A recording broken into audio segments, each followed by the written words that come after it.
Bombastic side-eye. Criminal offensive side-eye.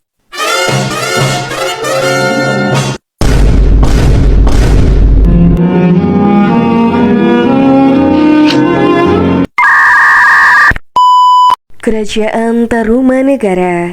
Kerajaan Tarumanegara adalah salah satu kerajaan tertua di Indonesia. Kerajaan ini terletak di Jawa Barat dan berjaya pada abad ke-5 hingga ke-7 Masehi.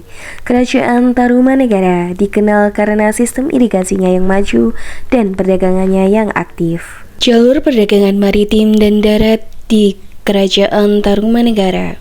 Jalur maritim. Kerajaan Tarumanegara memiliki beberapa jalur maritim, di antaranya Kerajaan Tarumanegara memanfaatkan jalur laut untuk berdagang dengan negara-negara di Asia Tenggara, India, dan Tiongkok. Lalu pelabuhan-pelabuhan di pesisir utara Jawa Barat, seperti pelabuhan di Sungai Citarum, menjadi titik penting untuk aktivitas perdagangan maritim.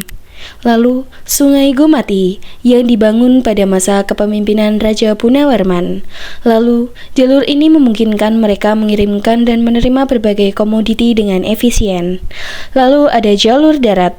Jalur darat dapat menghubungkan pusat kerajaan dengan daerah-daerah pedalaman Jawa Barat. Jaringan jalur dan rute darat digunakan untuk mengangkut hasil bumi dari pedalaman ke pelabuhan di pesisir. Latar belakang berdirinya Kerajaan Tarumanegara, faktor ekonomi. Letak geografis yang strategis di jalur perdagangan maritim dan darat membuat wilayah ini memiliki potensi ekonomi yang tinggi. Lalu, ada juga faktor sosial. Munculnya tokoh-tokoh berpengaruh yang mampu mempersekutukan masyarakat dan mengembangkan wilayah tersebut. Lalu, faktor budaya.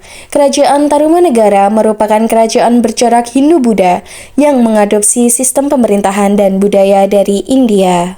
Produk komoditi Kerajaan Tarumanegara.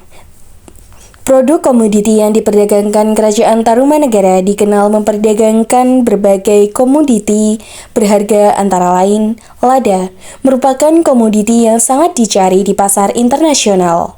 Rempah-rempah lainnya seperti cengkeh dan pala, batu permata dan perhiasan, karena wilayah ini kaya akan mineral. Hasil hutan seperti kayu jati, rotan, dan gaharu. Lalu produk hewani seperti gading gajah dan kulit hewan.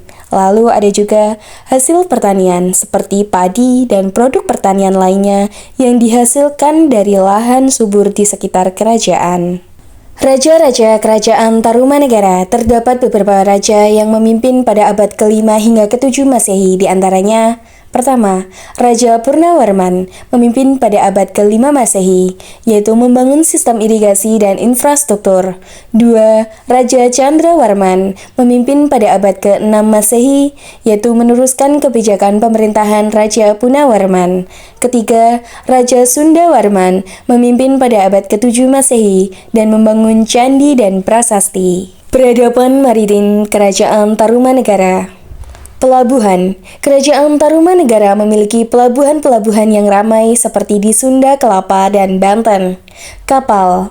Kapal-kapal dagang digunakan untuk mengangkut barang antar pulau dan ke luar negeri. Pelaut. Pelaut yang terampil dan berpengalaman memandu kapal di lautan. Pengaruh Kerajaan Tarumanegara terhadap perdagangan di Nusantara. Di antaranya, peran strategis. Kerajaan Tarumanegara memainkan peran strategis dalam menghubungkan jalur perdagangan maritim dan darat di Nusantara. Lalu, ada budaya. Kerajaan Tarumanegara membawa pengaruh budaya di India dan Tiongkok ke Nusantara. Lalu ada peningkatan ekonomi. Perdagangan yang aktif mendorong pertumbuhan ekonomi dan kesejahteraan masyarakat. Peninggalan Kerajaan Tarumanegara. Terdapat beberapa peninggalan Kerajaan Tarumanegara, di antaranya prasasti, prasasti Tugu, prasasti Ciaruteun, dan prasasti Kebon Kopi. Lalu ada candi, candi Ciaruteun dan candi Muara Cianten. Lalu terdapat relief. Relief di candi Ciaruteun menggambarkan kehidupan masyarakat dan aktivitas kerajaan. Artefak, keramik, perhiasan, dan senjata yang ditemukan di situs-situs kerajaan.